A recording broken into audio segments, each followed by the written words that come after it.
Magisterium pemersatu gereja bukan pembawa perpecahan didominasi. Logika gereja yang satu, kudus, katolik, dan apostolik. Katolik! Katolik! Selama-lamanya amin! Hadirnya ribuan didominasi buatan manusia sejak abad ke-16 sampai sekarang sesungguhnya terletak pada ketidaktaatan kepada otoritas gereja atau magisterium. Rekan-rekan saya, baik itu awam Katolik maupun sesama kaum tertabis, sudah menjelaskan banyak hal tentang fungsi, tugas, dan peran magisterium dalam gereja Katolik. Namun pada kesempatan ini, saya menitik beratkan penjelasan saya ini pada tugas magisterium sebagai pemersatu gereja. Mau menerima ataupun menolak magisterium gereja, magisterium dalam gereja Katolik adalah otoritas pemelihara kesatuan iman, menjaga dan melestarikan iman yang sudah ada sejak Yesus dan para rasulnya, agar gereja yang sedang berziarah ini tidak hidup dalam keanekaan pengajaran dan keanekaan tafsiran-tafsiran, bahkan sampai pada keterpecahan gereja yang satu. Tugas magisterium adalah mempersatukan gereja dalam satu pengajaran resmi, sehingga semua umat Katolik di bawah kolong langit ini pun hidup dalam satu semangat kesatuan iman, kasih, dan pelayanan.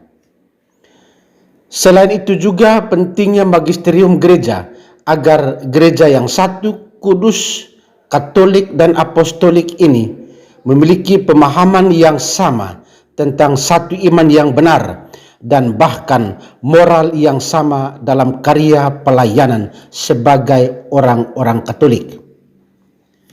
Sebagai otoritas tertinggi dalam iman dan moral, magisterium mengajar dan mengajarkan kebenaran iman dan moral kepada setiap umat, sehingga mereka dapat hidup sesuai dengan ajaran gereja yang benar, yang satu.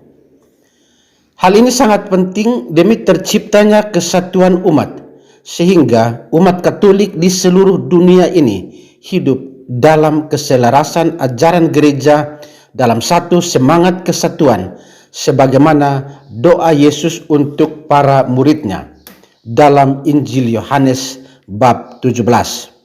Untuk teman-teman boleh baca doa Yesus untuk para muridnya, Injil Yohanes bab 17.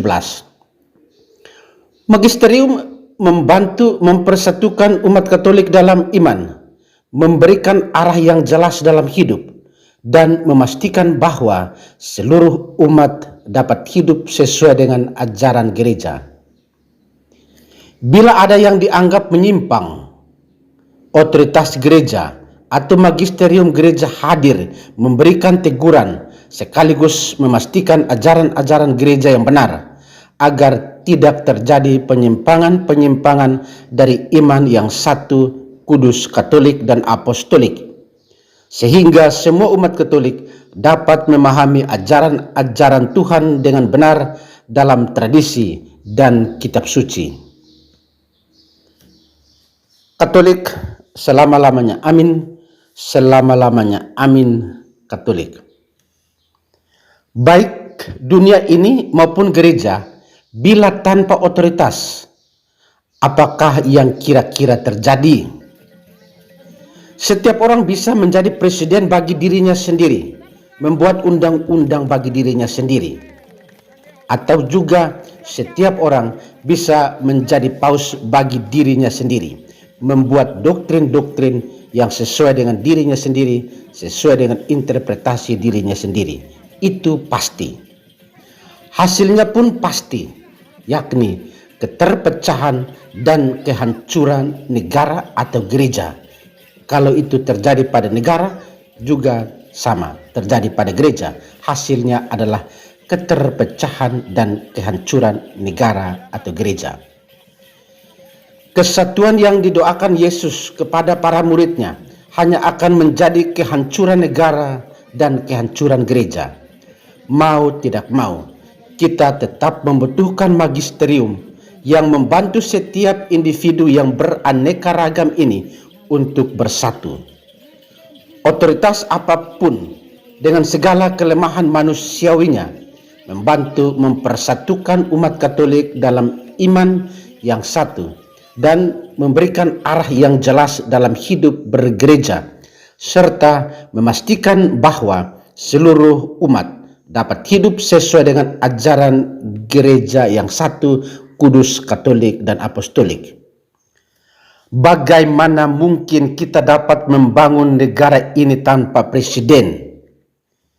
Bagaimana mungkin kita sebagai umat Katolik dapat melestarikan iman akan Yesus, mewartakan sabda Allah, hidup dalam dunia tanpa magisterium? Ini hal yang aneh. Apakah akan ada kesatuan? Katolik selama-lamanya amin, selama-lamanya amin Katolik.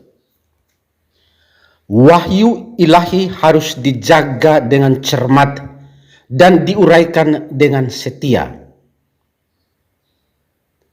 Meneguhkan saudara-saudari dalam iman, menetapkan ajaran tentang iman atau kesusilaan. Bandingkan Lumen Gentium 25 tentang tugas mengajar magisterium. Konstitusi dogmatis tentang gereja ini mengajarkan bahwa magisterium gereja Katolik adalah menjaga kemurnian dan kelestarian ajaran Kristus dan para rasulnya. Magisterium gereja Katolik terdiri dari paus dan para uskup di seluruh dunia. Paus dalam persekutuan para uskup itulah yang disebut magisterium, penjaga kesatuan gereja, agar gereja tidak mudah membelah dirinya menjadi denom-denom baru karena penafsiran pribadi atas sabda Allah dan keselamatannya. Magisterium memastikan bahwa ajaran gereja tetap konsisten dengan ajaran Kristus dan para rasulnya sepanjang sejarah sejak Yesus sampai saat ini. Katolik selama-lamanya amin, selama-lamanya amin Katolik. Pertanyaannya, kalau ada keterpecahan dalam gereja dan ajaran doktrinnya yang tidak sama, terpecah belah, tidak searah, hiruk pikuk, siapakah yang akan mempersatukan mereka-mereka ini? Misalnya, soal pembaptisan. Gereja A menolak baptisan anak. Gereja B mengatakan harus baptisan dewasa. Gereja A menolak pericikan air saat pembaptisan. Gereja B harus mandi di sumur di kali supaya baptisannya sah. Gereja A menerima Trinitas. Gereja B menolaknya. Gereja A menolak hari Minggu. Gereja B mengatakan hari Minggu itu sesungguhnya adalah hari Sabat, harus kembali ke Sabat. Yang berikut lagi, gereja A misalnya menerima tradisi Minggu Palem, Rabu Abu, sementara gereja B mengatakan itu tidak skriptura. Gereja A menolak makan daging berdarah. Gereja B menerimanya dan bahkan banyak makan daging. Gereja A menyebut dirinya gereja gigi putih. Gereja B mengatakan makan sirip pinang itu penting.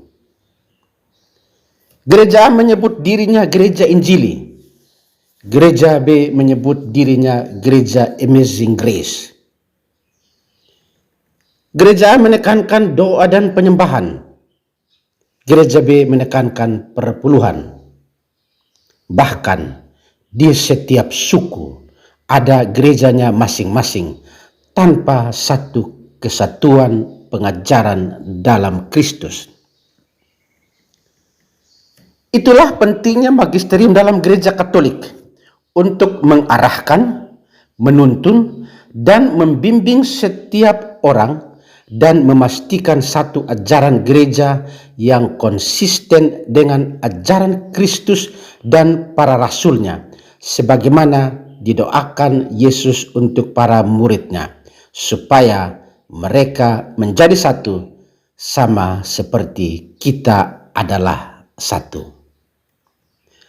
Katolik selama-lamanya amin, selama-lamanya amin Katolik. Saya mengajak kita untuk melihat doa Yesus kepada para muridnya sebagaimana kita baca dalam Injil Yohanes bab 17. Doa Yesus untuk para muridnya adalah agar para muridnya berada dalam kesatuan seperti yang dicontohkan Yesus, supaya mereka menjadi satu, sama seperti Engkau ya Bapa di dalam aku dan aku di dalam Engkau, agar mereka juga di dalam kita, supaya dunia ini percaya bahwa Engkaulah yang mengutus aku. Bandingkan Yohanes bab 17 ayat 21. Yesus mendoakan mereka agar mereka dilindungi di dalam namanya dan tetap setia di tengah dunia yang penuh dengan kesulitan. Dunia yang sedang terpecah belah karena pelbagai pengajaran dalam didominasi. Dunia yang sedang egois karena masing-masing mengangkat dirinya sebagai penafsir-penafsir sabda Allah. Hidup dalam ketidaktaatan, bahkan ketidaktaatan kepada Allah juga. Para murid harus memberi kesaksian tentang makna kesatuan yang dicontohkan Yesus dan Bapa. Kesatuan bukan hanya kesatuan fata morgana, bukan hanya kesatuan fisik, melainkan harus sampai pada kesatuan dan persatuan dalam satu iman, kasih, dan bahkan juga pelayanan harus satu. Kesaksian mereka akan kesatuan Yesus dan Bapaknya adalah bukti bahwa para murid mengasihi Allah dalam kebenaran. Kalau begitu, kalau tidak ada kesatuan dan persatuan dalam pengajaran, ini bukti apa? Bukti kesesatan atau bukti apa? Setiap orang dipanggil untuk terlibat dalam membangun wajah dunia, memberikan kegembiraan dan harapan dalam menghadapi segala tantangan, kesedihan, dan duka dunia. Setiap orang dalam dialognya dengan dunia perlu memberikan kontribusi kesatuan untuk membangun dunia yang damai dalam satu semangat kasih akan Allah. Katolik, selama-lamanya amin, selama-lamanya amin Katolik. Mau terpecah belah? Silahkan lanjut. Tanpa magisterium gereja pun gas. Katolik! Katolik! Selama-lamanya amin!